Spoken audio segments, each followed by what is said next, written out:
Hi, today let's talk about boundaries, setting boundaries. Couple of years back, boundaries to me is a non-existent word.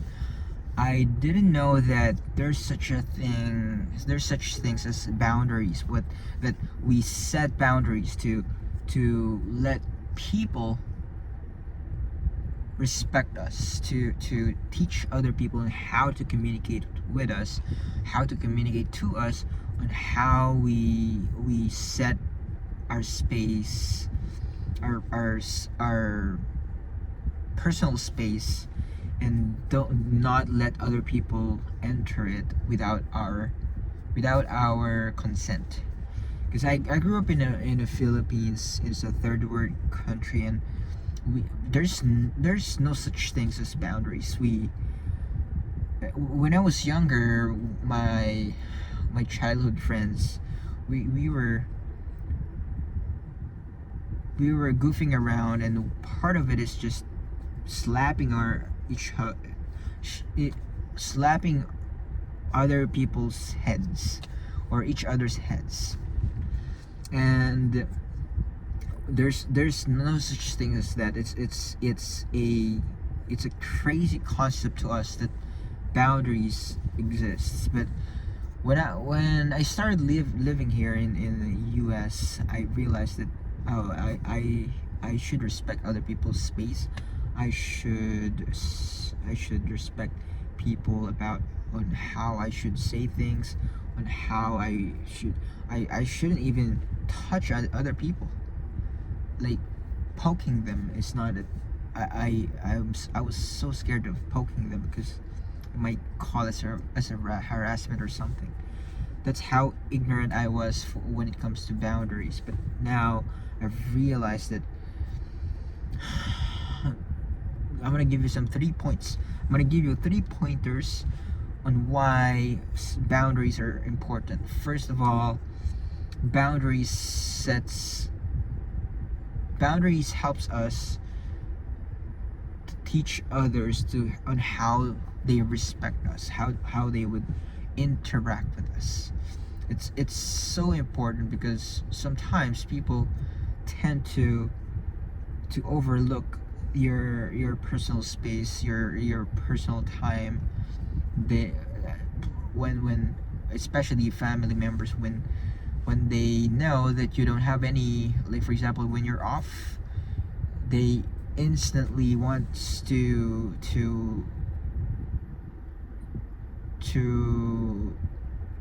use that time and in a way that you gotta have to help them. You have it's a requirement. It's almost always a requirement for you to help them, or for you to demand them. You have to right away help them, or you have to spend time with them. Or even if they're asking you to a vacation, they assume that you said yes, even if you don't say anything.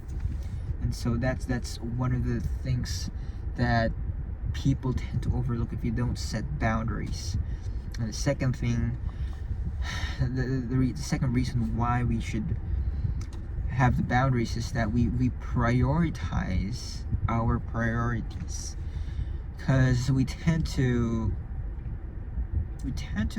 prioritize other people's agendas other than ourselves, and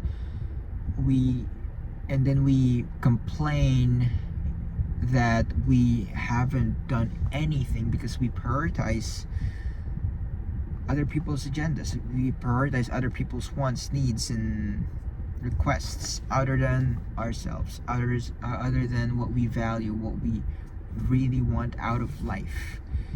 And it's a good thing that we became selfless at times. But if you haven't have anything yet, you have to pour your own cup first before you pour into others, because you're gonna be drained, you're gonna be burned out, you'll basically gonna run out of gas. So you're gonna have to equip yourself, make peace with yourself, educate yourself, spend time with yourself, relax, spend time self thinking, taking out yourself, talking to yourself, reflecting, writing to yourself, saying great things about yourself. All those stuff are a requirement for you to have peace and pouring yourself at first, either that rather than pouring things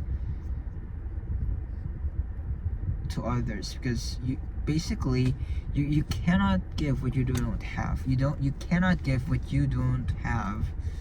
And if that's the case, you're gonna be really drained, and you're gonna be confused, disappointed. All those negative emotions and thoughts that you have are gonna creep into you. So you're gonna have to prioritize your priorities, your own priorities first, before you help others. It's a crazy concept to me way back then, but now I realize the importance of it, because now I am more grounded,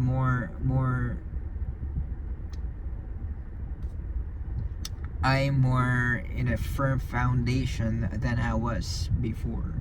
Because I used to think that I am not important. I used to think that I am not valuable. Others are more valuable than myself, and that's a terrible, terrible way to live, because you're gonna live in a life where you manipulate others into liking you subconsciously. So you're gonna have to like yourself first. You're gonna have to value yourself, love yourself. I used to think that loving yourself is not a good thing, because there's a concept in church that you should love others, be selfless, and all those things.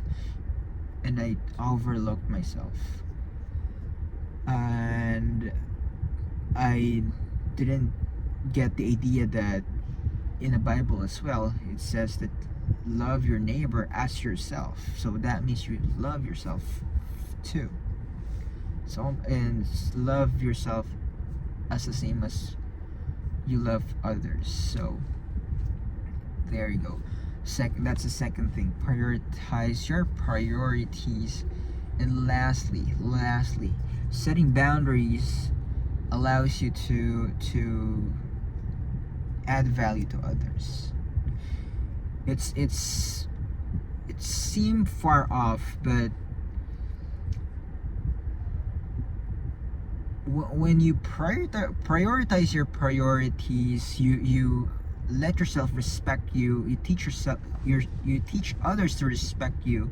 They're gonna value you more, and therefore, when they value you more, you will be valuable to them. And when you spend time with them, they're gonna cherish it. They're gonna savor it, because they know and they realize that you are precious. You are the prize. I spoke with one of my colleagues here at work, and he mentioned that he talked about signing up in military and talking to recruiters, and he said that if you gotta talk to recruiters, you gotta think of yourself that you are the prize. You are the prize. They're looking after you. They're looking for you. They want you. And if you think about that, if that's your frame of mind and your perspective, that you are the prize, you'll think yourself is valuable, you're gonna add more value to others. Now, there's a caveat to it, because sometimes if you think that you are valuable, you tend to be too arrogant and not, because there's a big difference between arrogance and confidence. Confidence is knowing what you do. Arrogance is thinking of yourself as better than others. So you're gonna have to distinguish those two. And so again, recap the importance of setting boundaries. First is you're gonna be able to teach others on how they should respect you. Second is that you will be able to prioritize your priorities. And thirdly is you're gonna be able to add value to others more because they value you more. So I'd say I challenge you to think through that concept, and I'd say bye for now. That's it.